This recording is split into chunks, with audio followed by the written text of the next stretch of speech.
Telespettatori, siamo negli studi di Televideo Agrigento per 4 chiacchiere con Giuseppe Riccobene di Legambiente. Insieme a me ci sono altri 2 colleghi, Cesare Sciabarrà, già direttore di Canicati Web, Totò Petrotto, direttore di Italy Flash, direttore editoriale, ma soprattutto è abbastanza conosciuto per i suoi 10 anni di sindaco di Racalmuto. Non accade molto spesso che si facciano queste maratone sindacali.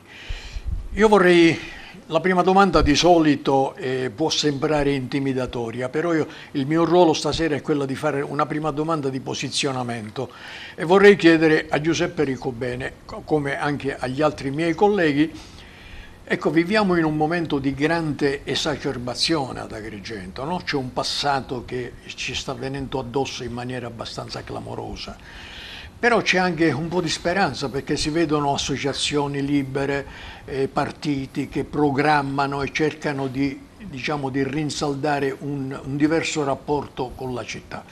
Ecco, la tua posizione, cosa ne pensi di questo momento così ancora drammatico per Agrigento, anche perché dovremmo ancora metabolizzare il trauma di Agrigento capitale della cultura, perché quella è una cosa che dovremo metabolizzare. La domanda è intimidatoria, però io voglio iniziare ringraziando gli editori di Italy Flash, gli editori di TVA che hanno pensato a me per iniziare questa rassegna, perché credo che questo sia anche un format che volete continuare a ripetere, se andrà bene, diciamo, questa prima puntata che vorrete ripetere nelle prossime settimane e mesi. Quindi intanto ringrazio gli editori e ringrazio i telespettatori che avranno la pazienza e il piacere di seguire questa trasmissione. E poi rispondo subito alla domanda. Ci diamo del tu, perché normalmente ci diamo del tu. Caro Diego, in realtà il civismo c'è sempre stato.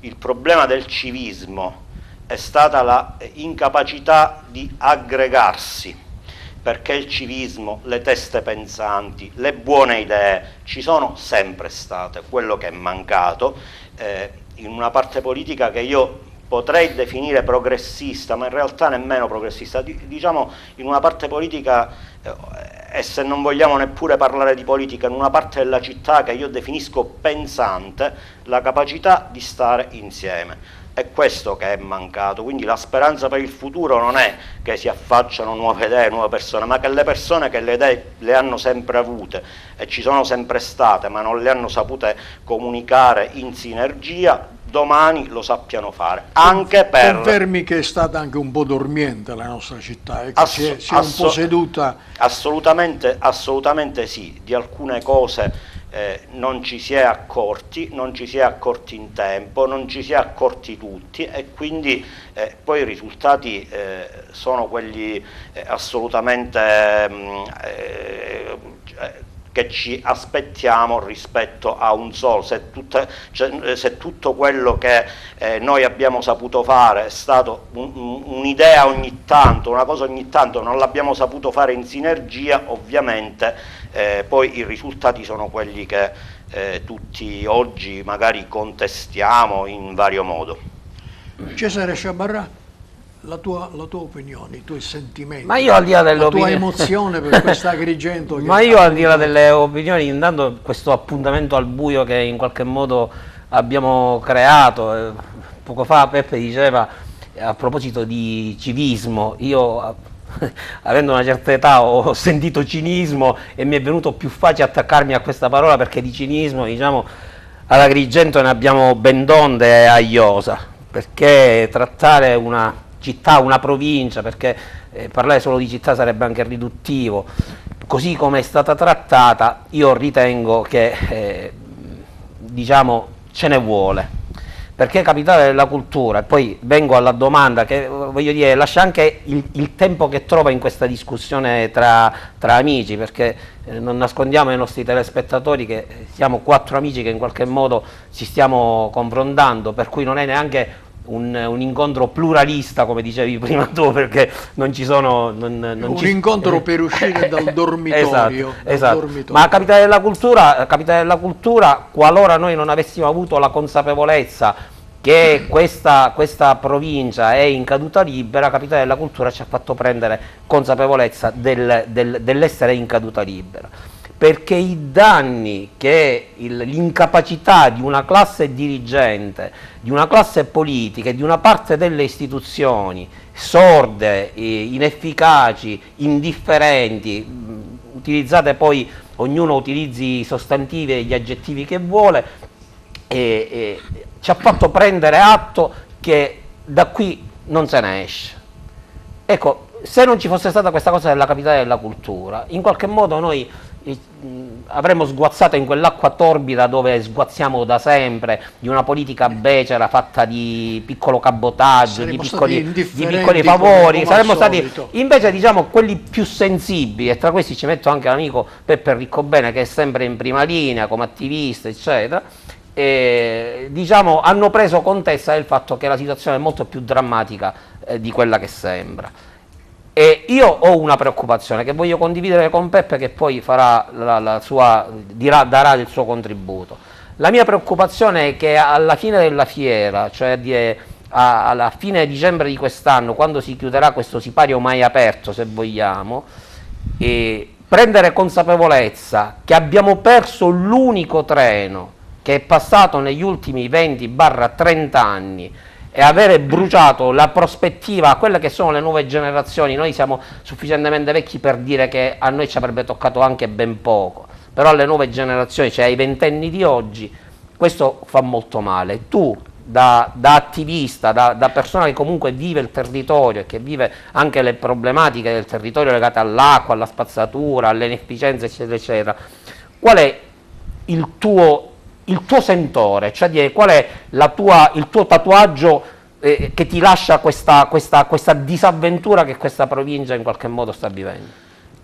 Caro Cesare, io ti ringrazio per questa domanda che è bellissima, è una domanda che andrebbe rivolta a ospiti di maggior peso, non di maggior peso corporeo, ma di maggior peso di altro genere. Però ti voglio rispondere ugualmente. Noi ci conosciamo da più di 30 anni e tu sai benissimo diciamo, il mio carattere ottimista, il mio ottimismo rispetto anche alle cose della vita pubblica, della pubblica amministrazione. Allo stesso tempo però chi ha delle responsabilità amministrative specifiche è bene che si assuma integralmente le proprie responsabilità, e anche in questo senso ritorniamo a quello che ci eravamo detti prima, il civismo, le associazioni, le persone per bene, le persone pensanti, le persone ragionanti erano tutti al consorzio universitario assieme a Nenè Mangiacavallo a gioire in quel marzo 2000, a gioire, e ho visto pure molte lacrime di gioia quando Agrigento fu nominata capitale della cultura. Perché? Perché pur vedendo tutti, avendo ben chiari tutti i difetti di Agrigento, tutte le problematiche di Agrigento, si capiva che attraverso quello strumento si poteva e si doveva, ed era, diciamo, l'occasione ideale per avviare un percorso di inversione di rotta per raggiungere, diciamo, non l'Europa, ma quantomeno avvicinarci a degli standard di civiltà che in molti servizi essenziali noi non raggiungiamo. Ma non solo non raggiungiamo, non raggiungeremo, perché purtroppo in alcuni servizi, in alcune attività, noi vediamo che le rotte intraprese da chi legittimamente governa, perché votato, individuato, indicato democraticamente dagli elettori, le rotte sono esattamente opposte a quelle che dovrebbero essere, a quelle che la parte pensante individua come le rotte giuste. Quindi l'ottimismo rimane, però di fronte alla mancata assunzione di responsabilità questo ottimismo vacilla. Io mi permetto di fare un inciso. Dalle tue parole scaturisce il fatto che mi piace pensare che tu creda ad un voto libero, che la nostra provincia in qualche modo affidi alle persone a cui riconosce delle capacità manageriali, gestionali, imprenditoriali, politiche se vogliamo. Ma alla luce di quanto è accaduto, questo voto agrigentino, e quando dico agrigentino mi riferisco a tutta la provincia, e considerando che diciamo, abbiamo una delle più scarse classi politiche mai viste, diciamo, anche nel passato, pensi che questo voto sia davvero così libero come lo stai descrivendo? Caro Cesare, le classi politiche rispecchiano esattamente i territori e rispecchiano esattamente gli elettori. Non sono le classi politiche a essere scarse, sono gli elettori che sono scarsi. Quindi le classi politiche sono perfette, cioè il voto è libero. Quando si indicano persone che poi non piacciono a qualcuno, in realtà sono state indicate democraticamente, sono state elette democraticamente, quindi semmai, ritorno a quello che dicevo prima, semmai c'è l'incapacità di fare sintesi, di sinergie, di ragionamenti comuni tra persone che in realtà sono più sganciate dai centri di potere, sono più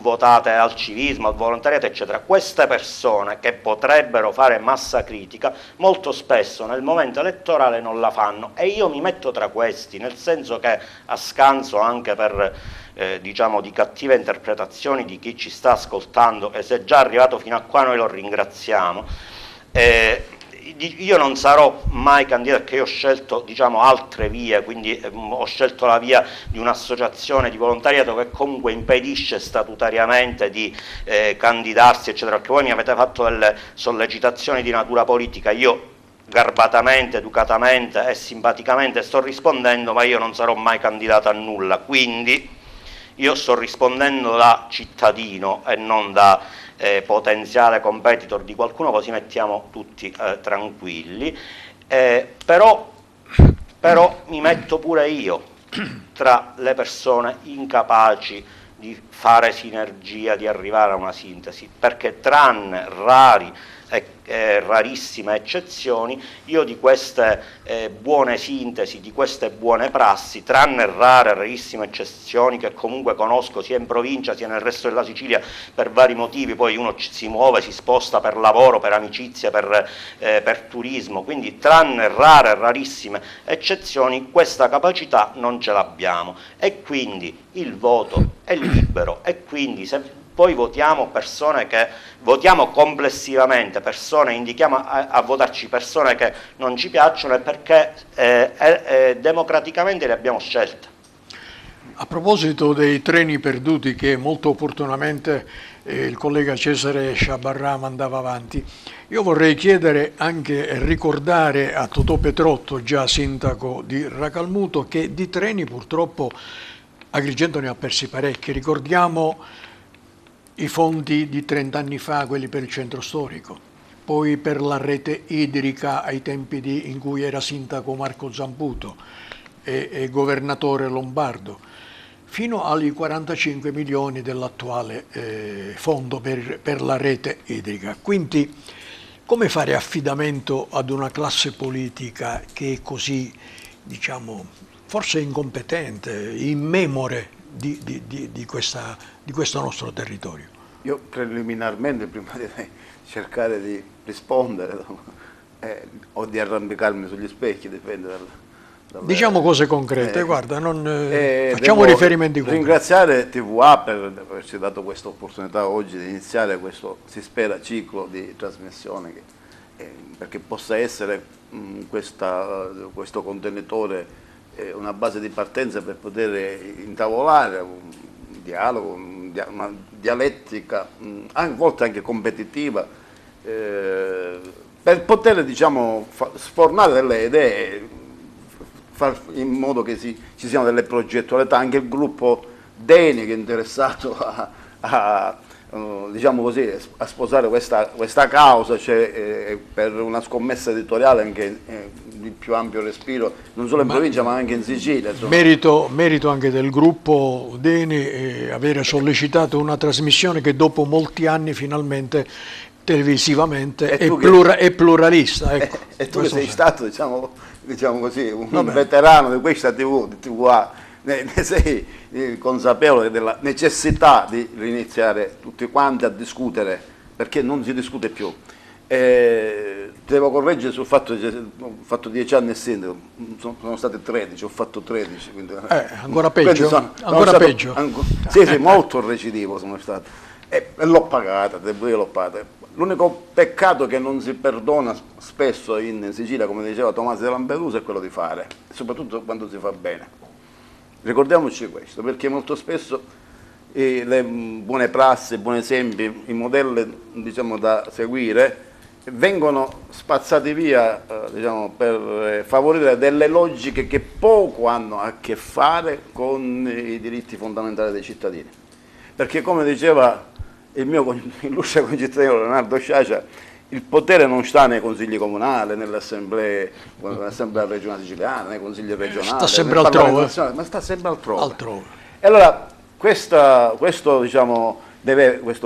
dato di fatto deve necessariamente farci riflettere sul significato vero della democrazia. Cesare diceva poco fa che molto spesso le elezioni, magari possibilmente diciamola con una frase un po' pesante, sono state drogate nei nostri territori, drogate dalle promesse clientelari, diciamo, in una realtà sociale in cui c'è uno stato di bisogno endemico che è simile a quello descritto per certi versi nei nostri paesi dell'entroterra abbandonate da Giovanni Verga, no? Nei suoi romanzi, nelle sue novelle. Bene, se noi facciamo riferimento a queste realtà, poi capiamo il perché si fanno determinate scelte, perché poi arriva il cacicco di turno, arriva il feudatario di turno, perché non devo assolutamente mai, e non dobbiamo tutti quanti dimenticare che la nostra spesso è una mentalità feudale e di conseguenza diventa feudale e mafiosa, perché non c'è il rispetto per quello che è lo Stato di diritto, perché siamo nell'era pre-Montesquieu, quando praticamente non esisteva la legge, ma esisteva la parola del feudatario, esisteva l'ordine del feudatario, quindi lui ordinava, lui decideva e tutti gli altri seguivano. E noi forse scontiamo questo deficit di democrazia, questo ritorno a una feudalità che volevamo dimenticare, ma che purtroppo è ben presente nelle nostre realtà. E a cominciare dalla città capoluogo, perché abbiamo bisogno dell'uomo forte spesso, no?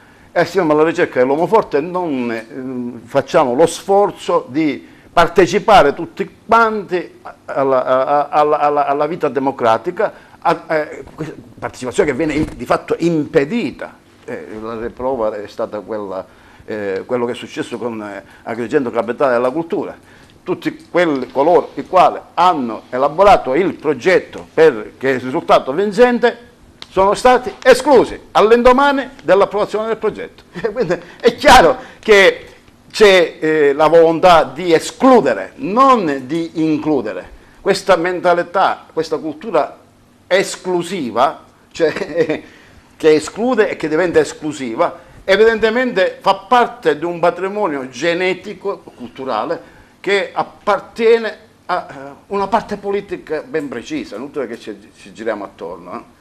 Quando spesso si parla di fascismo e antifascismo, purtroppo, diciamocelo chiaramente, o si è democratici o si è fascisti.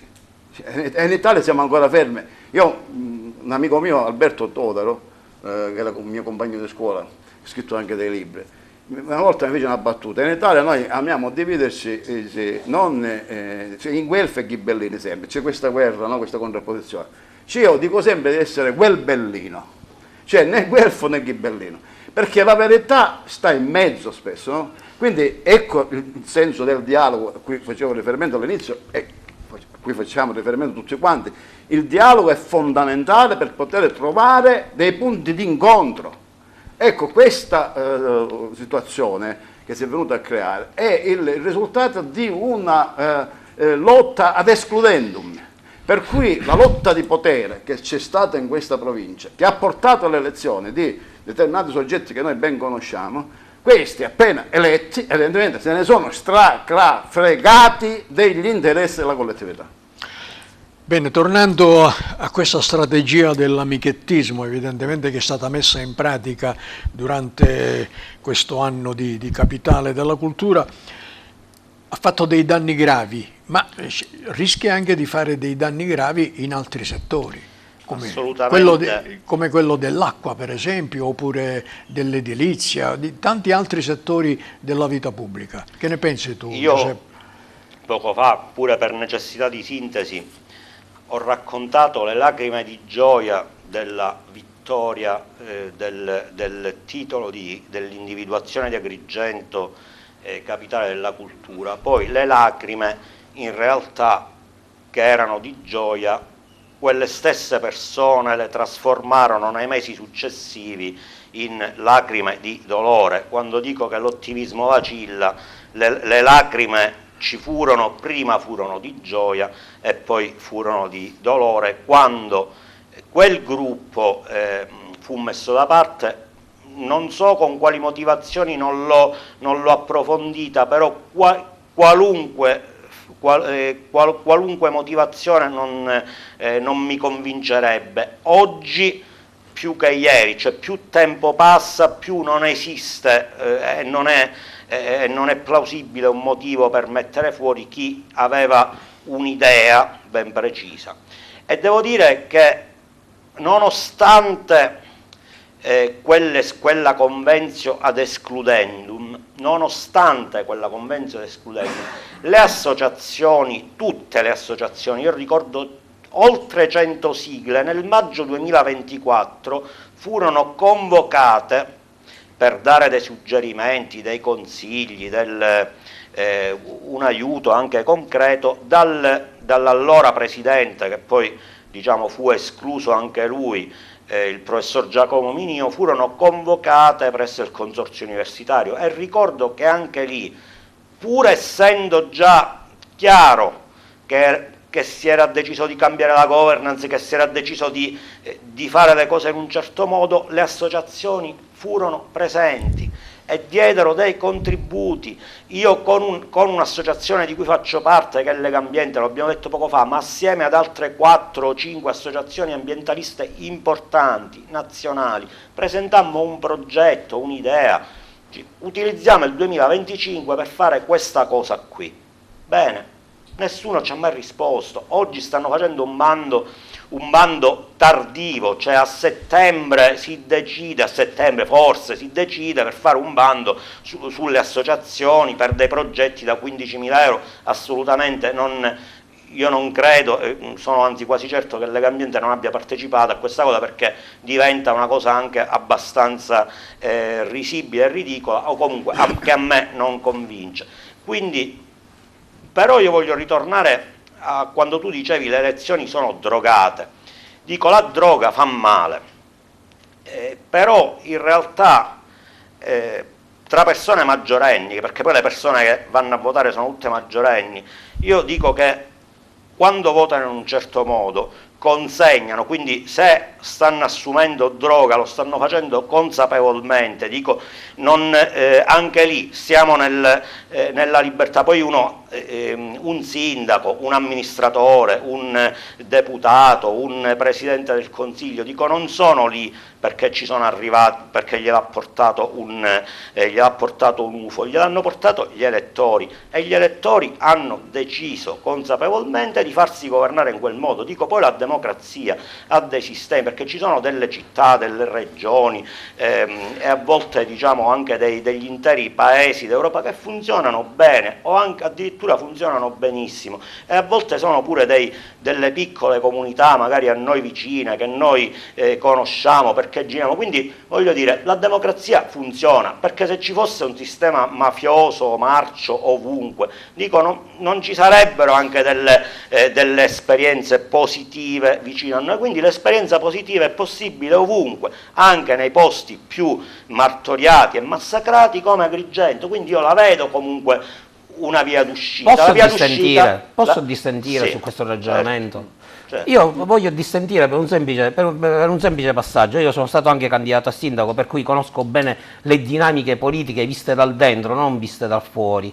Cioè di questa, diciamo, pseudo democrazia alla quale fai riferimento, noi andiamo a votare liberi, eccetera, eccetera, no. Ci impupano delle persone e chi ci impupa queste persone è consapevole della loro incapacità. Ne è assolutamente consapevole perché conosce bene l'incapacità delle proposte politiche che mettono a terra nei nostri paesi e nelle nostre città. Le conoscono bene, conoscono l'essere inetto dal punto di vista politico e amministrativo e anche gestionale.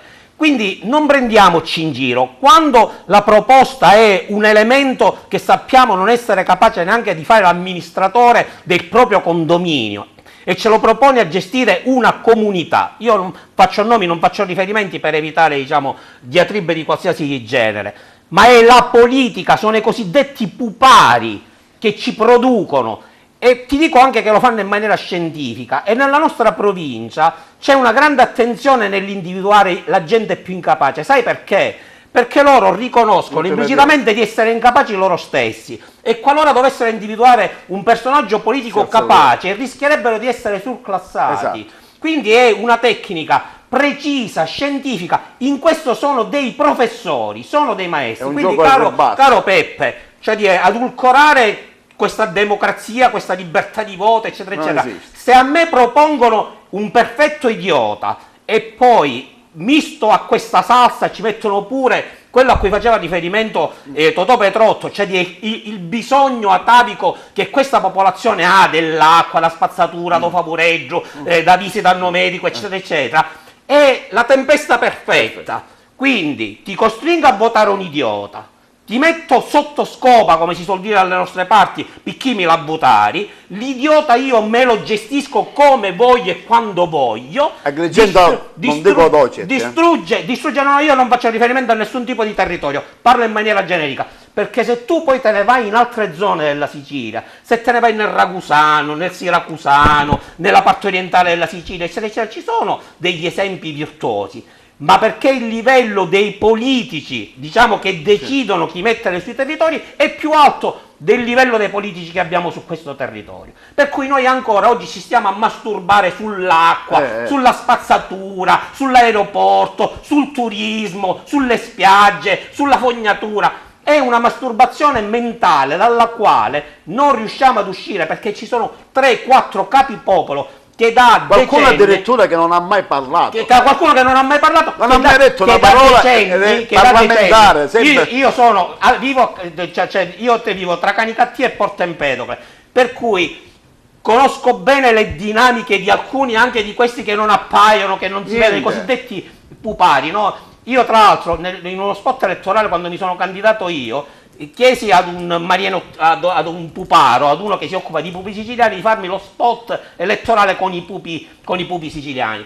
Per cui tutta questa democrazia che tu vedi, io purtroppo non riesco a vederla, tutta questa libertà di voto a cui tu fai riferimento, io non la intravedo neanche sforzandomi. Questo è un territorio violentato, martoriato, mortificato, è capitale della frittura, perché io lo definisco capitale della frittura, non della cultura. Capitale della frittura è stato l'esempio plastico di come viene gestito questo territorio. Io mi sono fatto, ho visto un'intervista di Nenè Mangiacavallo, che è stato il fautore di questo, e sono rimasto, come dire, affascinato dalle parole di quell'uomo, che ha descritto anche tutti i sacrifici, tutte le straordinarietà che hanno fatto per arrivare a quel risultato, e poi mettere da canto un uomo che aveva dato tanto, compreso anche il nostro amico dottore Giacomo Minio, senza che ancora avesse operato in qualche modo, cioè dire giudicarli ancora prima di vederli all'opera, per mandare che cosa? Per mandare un'istituzione, un ex prefetto, che con tutto il rispetto io mi sarei aspettato dall'ex prefetto, come dire, un'apparizione quotidiana dove ci spiegasse come si spendono questi soldi, cosa si sta facendo, quali sono stati i risultati, il computo metrico che Capitale della Cultura ha portato avanti, ma tutto questo non è accaduto.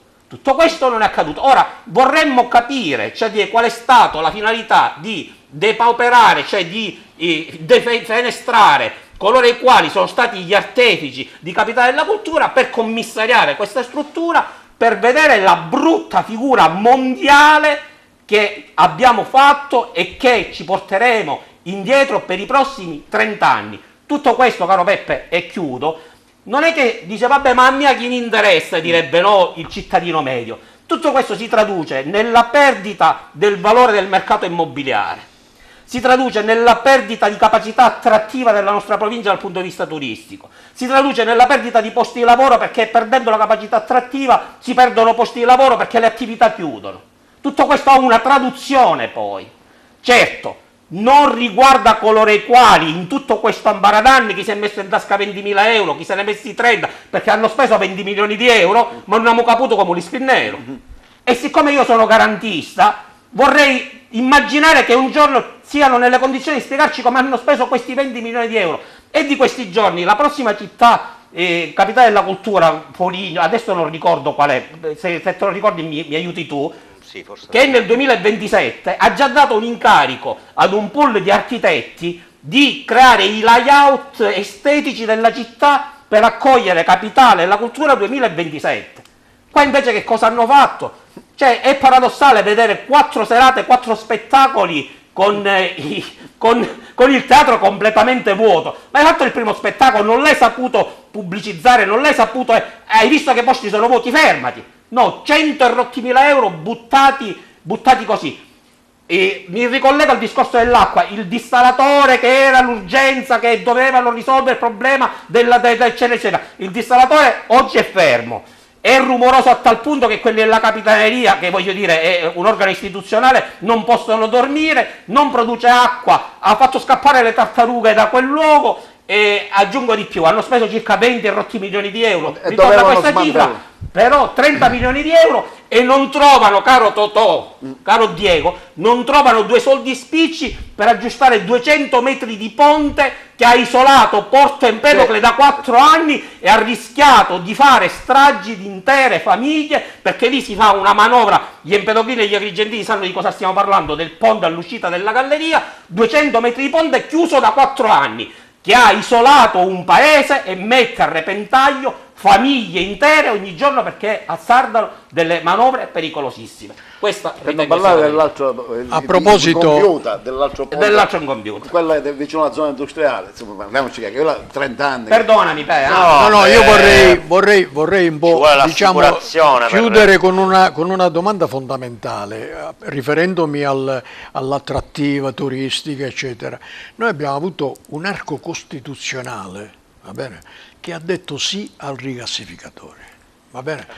Quindi contro l'UNESCO, territorio difeso, va bene, dell'umanità, e contro il turismo.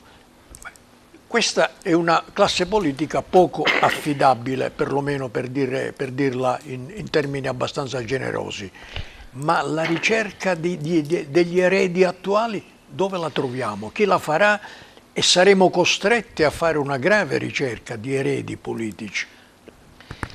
Quando sono entrato a TVA, dico io sono qua un ospite, nel senso che vengo a salutare spesso gli amici editori, mi è stato fatto giurare lì mi è stato fatto giurare che sarebbe, diciamo, le cose si sarebbero svolte in maniera da evitare possibili offese, da evitare qualsiasi diciamo, problema successivo. Dico, con voi è, diciamo, molto complicato, perché poi gli stimoli che date sono eccellenti. Parto dalla fine, dall'ultima sollecitazione di Diego sul rigassificatore. Qui tra l'altro abbiamo Cesare Sciabarrà che su questo dal 2006, quindi comunque dalla prima metà degli anni 2000, dalla metà degli anni 2000 di questo tema si è ben occupato. Le cose sono molto cambiate da allora, perché te lo dico da ambientalista, i temi ambientali voglio dire, sono generalmente gli ambientalisti prevengono quello che succederà dopo 10, 20 o 30 anni. Quindi in realtà oggi sui temi ambientali c'è molta più convergenza, anche non solo da parte dei partiti progressisti, ma anche dei partiti tradizionali, conservatori eccetera, c'è molta più convergenza sui temi ambientali, cioè si comprende che c'è un cambiamento climatico, si comprende che la transizione energetica la transizione energetica non passa più attraverso le fonti fossili, non può passare attraverso le fonti fossili che comunque sono esauribili, quindi quel tipo di arco costituzionale che in maniera massiccia e al 100% aveva detto sì al rigassificatore si è molto ridimensionato, quindi non solo per interi partiti come per esempio mi piace pensare a partiti che non esistevano allora come il Movimento 5 Stelle o l'attuale Partito Democratico, che fanno delle rinnovabili un qualcosa che pongono a base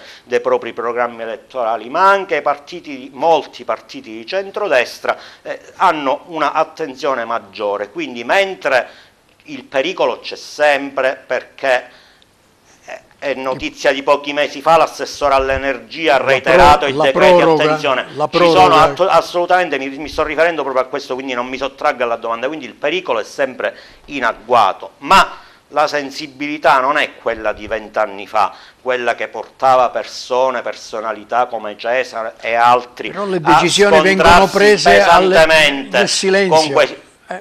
Allora, oggi il rigassificatore o non si fa perché ci si riesce a opporre sul piano giudiziario alla fine a una cosa che effettivamente non serve a nulla e concretamente non serve a nulla, o la popolazione è più matura, non mi riferisco solo a quella empedoclina ma a quella agrigentina in genere, è più matura per capire che perché 20 anni fa questa stessa maturità non c'era, di fronte a quelle promesse, a quella droga della promessa di posti di lavoro, della promessa di attività edilizie, di attività imprenditoriali, di attività imprenditoriali anche collaterali che potevano nascere grazie a queste infrastrutture, diciamo a queste promesse non ci crede più nessuno, o comunque si è ridotta la platea di quelli che credono a queste promesse, anche perché nel frattempo le rinnovabili hanno, ed è giusto che sia così, perché nel resto del mondo civile funziona così,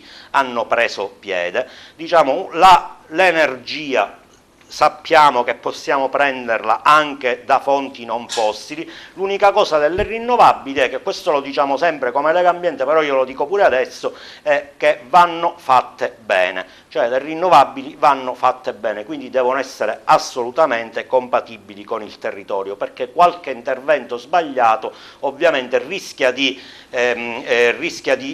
gettare un dubbio, un problema, una problematica, rischia di gettare anche fango su tutto il mondo delle rinnovabili, che invece è l'unica cosa che ci aspetta da qui a quando finiranno le fonti fossili, perché al di là, diciamo, dei ministri che cercano di riesumare il nucleare o cercano di riesumare qualcosa del genere, sempre con le rinnovabili noi ci possiamo salvare. Poi io pensavo che dovessimo parlare di crisi idrica o di altri temi ambientali, io non so se c'è tempo, perché la crisi idrica è la cosa di cui più in questi ultimi mesi o anni ci siamo qui occupati, soprattutto ad Agrigento, dove è più sentita rispetto all'intero panorama regionale questa problematica.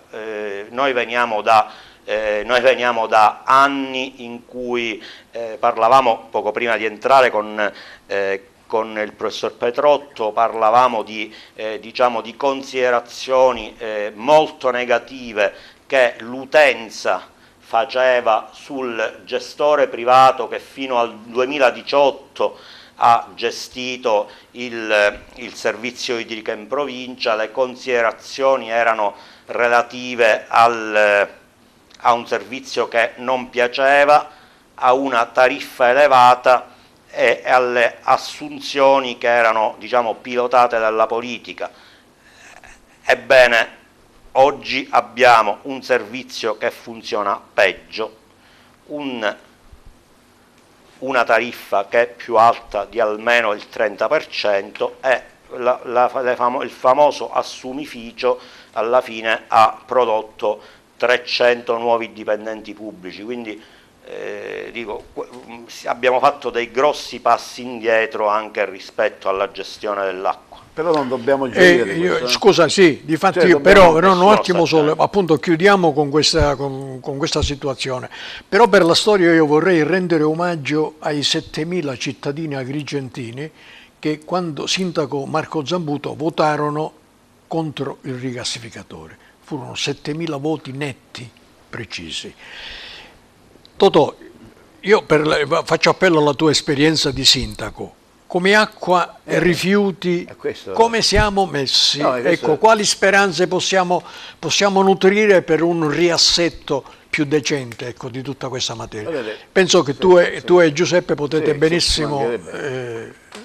possiamo confrontarci rispetto anche a quello che è successo, non da ora, perché noi dobbiamo precisare che nel 1917 Guarino Amella ha costituito il Consorzio Tre Sorgenti.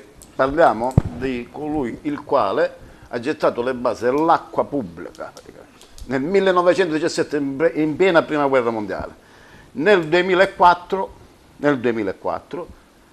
il governo, non dobbiamo fare il nome, no? Neanche cognome, Cuffaro, però era quello del governo, ha praticamente costituito Sicilacqua, rinunciando cioè al 75% del proprio patrimonio e regalandolo, diciamo, ad una società dell'Enel, perché Sicilacqua è una società per azione, il 25% ce l'ha la regione, il 75% l'Enel. E questa Sicilacqua, costituita allora, ancora oggi, ci vende l'acqua, la vende ai distributori locali, a 70 centesimi a metro cubo, ci siamo? Solo che siccome non ha nessuno investito in questi ultimi 20 anni, non hanno investito neanche un centesimo nelle reti, né nelle reti idriche, né nelle reti fognarie, né negli impianti di depurazione, non si è investito nulla, perché sia il gestore privato in provincia di Agrigento, sia il gestore pubblico non sono riusciti a intercettare un centesimo di finanziamento europeo. La vicenda della rete idrica di Agrigento la conosciamo tutti, come è finita, 40 milioni. Che ballano, non si sa se ci sono, non ci sono, l'appalto, come è stato fatto, se c'era la copertura finanziaria, se non c'era. Sta di fatto che in tutta la provincia di Agrigento, che è la più assetata d'Italia, che probabilmente, paradossalmente, dà acqua alla provincia di Trapani, perché forse questo nessuno lo sa, cioè mentre noi stiamo qua a parlare della mancanza d'acqua, ci sono pozzi dell'Agrigentino, da pozzi dell'Agrigentino, gestiti da Sicilacque, la cui acqua va a finire nel Trapanese, cioè qua siamo all'assurdo in questa provincia. E sto parlando di Menfi, sto parlando di Santo Stefano di Quisquina, che facciamo, diciamo le cose come stanno. E che nessuno si interessa di nulla ormai. Cioè noi siamo caduti in un baratro di ignoranza, di incapacità, di inefficienza, che è un inferno. Di indifferenza. Che è diventato infernale, qualcosa di una bolgia infernale. Cioè in poche parole cosa è successo? Cosa sta succedendo? Cioè, noi praticamente avevamo l'acqua che il buon Dio ci regala dal cielo, è stata regalata a questa società, diciamo, per il 75%, che oggi c'è Italgas, che è una società diciamo, che ha rilevato le azioni che a sua volta erano passate ai francesi, che erano praticamente da Sicilacqua, praticamente, che per il 25%, lo ribadisco, è della regione, per il 75% dei privati o società compartecipate. Poi è passate le azioni dell'Enel, sono state vendute a Veolia, che è una società francese. Da Veolia oggi sono passate a Italgas, che è una società che si sostiene anche con i fondi di Cassa Depositi e Prestiti.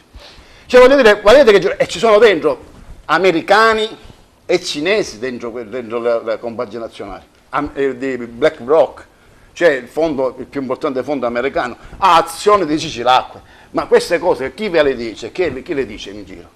Ecco perché c'è la necessità che si confronti per capire quali sono le dinamiche che passano sopra le nostre teste. Solo così ci possiamo spiegare il perché non è stato investito neanche un centesimo. Perché bisognava creare la società giusta, poi speriamo che sia Italgas, per poter utilizzare i fondi europei, parliamo di miliardi di euro destinati per la Sicilia, per le reti idriche, fognarie e per gli impianti di depurazione. Cioè in provincia di Agrigento Allora, non abbiamo impianti di depurazione che vengono di questo no. Potrei provare a rispondere, non so se riesco su tutto perché i tempi credo che non ce lo consentano, però A te la chiusura. sì, A te la chiusura. un paio di cose vorrei dirle, perché c'è un documento che ho contribuito pure io a scrivere, sono uno di quelli che ha contribuito a scriverlo, un documento finale di un forum che abbiamo svolto a giugno, che Legambiente ha svolto a giugno, un forum sull'acqua, un forum regionale al quale hanno partecipato delle importanti personalità. Siciliacqua è stata invitata in realtà e non ha voluto partecipare, ma tante personalità, tanti dirigenti regionali, anche di livello, si sono tutti venuti a confrontare. Ovviamente sono venuti a confrontarsi, quando dite che non ci sono momenti di incontro, sono venuti a confrontarsi con noi anche persone che non la pensano come noi, quindi intanto questo è importante, per questo era stata invitata Siciliacqua. Su Siciliacqua io vorrei dire una cosa, premetto che nel 2011 noi, non so, i presenti penso di sì, ma noi, intendo italiani, per il 95% diciamo dei votanti abbiamo scelto, diciamo tra virgolette, nei due quesiti che riguardavano l'acqua pubblica, abbiamo scelto l'acqua pubblica, ma quello è un voto ideologico, abbiamo tutti votato in questo modo, quindi non è che non facciamo mistero della nostra, alcuni hanno costituito anche comitati referendari, hanno partecipato eccetera, ci sono state delle significative lotte, non in Sicilia, non ad Agrigento, ma in tutta Italia, perché ovviamente il referendum deve avere pure un quorum, quindi si raggiunse pure il quorum, perché c'erano degli altri referendum importanti. Però io dico questo, il dato ideologico deve essere, che è importantissimo, deve seguire il dato della qualità del servizio, della buona tecnica, della legittimità e legalità delle gestioni. Non deve essere il problema, il dato ideologico, perché non deve essere l'unica, non è una soluzione. La soluzione ideologica. Fermati, l'ente acquedotto siciliano. Fermati, sì, Cioè, l'ente acquedotti dopo quando le entra, ceneri dell'ente acquedotto siciliano si è costituito Siciliacqua. l'ente acquedotti siciliani ha fatto un buco che si vede, ora no. dal satellite. E il buco ora lo paghiamo tutti. Fermati, perché fermati. dobbiamo pagare l'acqua. Fermati. 70 centesimi al metro cubo. No. Di quest'acqua Allora che c'è un compriamo, principio. scusate, allora io non voglio fare il difensore. No, Totò, io non voglio. Allora tu mi hai fatto la domanda. Tu mi hai fatto la domanda, però mi devi consentire di rispondere. E mi devi consentire di rispondere e soprattutto devi fare in modo che io non figuri come il difensore Siciliacqua. E c'è un principio. L'acqua è gratis, è un bene pubblico. Se mi fai rispondere acqua pubblica non significa acqua gratis. Acqua pubblica significa acqua pubblica significa. Gli abbiamo fatto con i soldi nostri. Chiaro, perfetto. La regione le ha fatte, non poteva regalarle alle società private. Totò non li ha regalati. Allora, non li ha regalati perché a fronte della tariffa si sono presi degli impegni di investimento. Semmai anche quello AICA che la si sta facendo fallire appositamente. Bene. Però mi devi fare concorso di Siciliacque e dei comuni interessati a farla fallire. Sì, però se fai la domanda poi devi, o meglio, se fai la domanda, se fai la domanda e non ascolti la risposta, manco puoi dire non mi piace la risposta perché non l'hai sentita. Quindi fai la domanda e basta. Ora ti devo rispondere. A fronte di quella tariffa che comunque corrisponde a un principio europeo, civile, di full cost recovery, cioè a fronte di una tariffa, con quella tariffa devi coprire tutti i costi, tra i costi ci sono gli investimenti. Quello che è stato detto e per il quale c'è stata veramente una grossa critica contro l'operato di Siciliacqua è che chi ha studiato bene dall'interno i bilanci di questa importante società partecipata dalla Regione per il 25%, quello che viene osservato è che il totale degli investimenti che dovevano essere svolti, ormai sono passati 20 anni, quindi il totale degli investimenti espresso in milioni di euro, il totale degli investimenti non è il totale dei ricavi, quindi mancherebbero degli investimenti importanti rispetto a quelli che si dovevano fare e che la società si era impegnata a fare. Quindi in realtà, perché se non li allora, se si individua un gestore che si chiama privato, che si chiama Totò, che si chiama Cesare o che si chiama pubblico, non è importante, però l'importante è che Totò prende dei soldi, che sono soldi dei cittadini che arrivano dalla tariffa o che sono soldi pubblici, è la stessa cosa, prende dei soldi e li deve impiegare per l'impegno che ha preso. Ora, i controllori sono che non vanno bene, non Totò, Peppino, dico, su questo stiamo attenti. Quindi se c'è un soggetto che deve fare una cosa... non riesco a capire una cosa, sì. Perché non è stato investito un solo centesimo, non possiamo dire più lire, perché dai tempi della lira ad oggi, dico, delle reti, cioè voglio dire, per un diritto essenziale non si spende nulla, poi si sperperano i soldi, come abbiamo visto, parliamo di Cicara, la città della cultura, ma anche per altre cose che non stiamo qua a dire, per opere pubbliche che sono ancora delle cattedrali nel deserto, però per un bisogno essenziale in una provincia assetata, una provincia in cui non c'è una rete che non è un colabrodo, rete abbandonata da decenni. Ebbene, non si spende niente. Questa è la colpa di chi è? È della classe politica a livello nazionale, regionale, che non ha saputo, non ha voluto, anzi ha voluto assetare questa nostra realtà. Ecco, allora, questo quando parlavo di mentalità feudale all'inizio. Poco fa ha introdotto... e fame, che significano sottosviluppo. Poco fa ha introdotto un argomento. Poi, ecco, a servimento delle popolazioni. Poco fa ha introdotto un argomento molto importante, l'ha introdotto così, che è quello della parità di trattamento tra vari territori, tra varie utenze, dicendo c'è dell'acqua che da qui parte per andare non si sa dove. In realtà l'handicap con cui, diciamo, che in quei primi anni 2000 il vero diciamo, vulnus fu la non applicazione della legge Galli o l'applicazione della legge Galli in chiave siciliana. Gli ambiti territoriali ottimali non furono divisi, qui c'è l'acqua, con quest'acqua diciamo, accontentiamo questo territorio, qui ci sono le province, facciamo una poltrona per ogni provincia. Quello fu il primo sbaglio. Poi all'interno di questi ambiti territoriali, io lo dico velocemente proprio per essere estremamente sintetico, all'interno di questi ambiti, compreso il nostro, compreso tutto, quindi ben osservato tutto quello che è successo dopo la ripubblicizzazione del servizio idrico, l'ambito territoriale ottimale, l'assemblea territoriale idrica deve assicurare pari dignità a tutti i cittadini, quantomeno all'interno dello stesso ambito. Qui abbiamo comuni che in assenza dei requisiti, e questo è sempre un motivo di scontro, o con requisiti molto labili. Ma questa è la lotta tra poveri, sempre. Ho capito, però nel momento in cui l'anno scorso c'erano persone con dei turni idrici da 15 giorni, lo stesso giorno c'era qualcuno che se non misurava, non depurava e aveva l'acqua ogni giorno. A quel punto il cittadino delle città più svantaggiate, cioè quelle costiere, parliamoci chiaro, quelle che non hanno fonti all'interno dei propri territori, quel cittadino trema perché pur avendo in teoria l'acqua pubblica in realtà ha un servizio assolutamente approssimativo, e questo non lo risolve la parte ideologica, cioè acqua pubblica o acqua privata. Deve risolvere la politica. Lo deve risolvere con la P maiuscola. Esatto, sì. Che non esiste. Che non esiste. Bene, io vorrei chiudere perché mi pare le 4 chiacchiere famose che avevamo annunciato sono stati invece dei discorsi abbastanza precisi e pesanti, direi.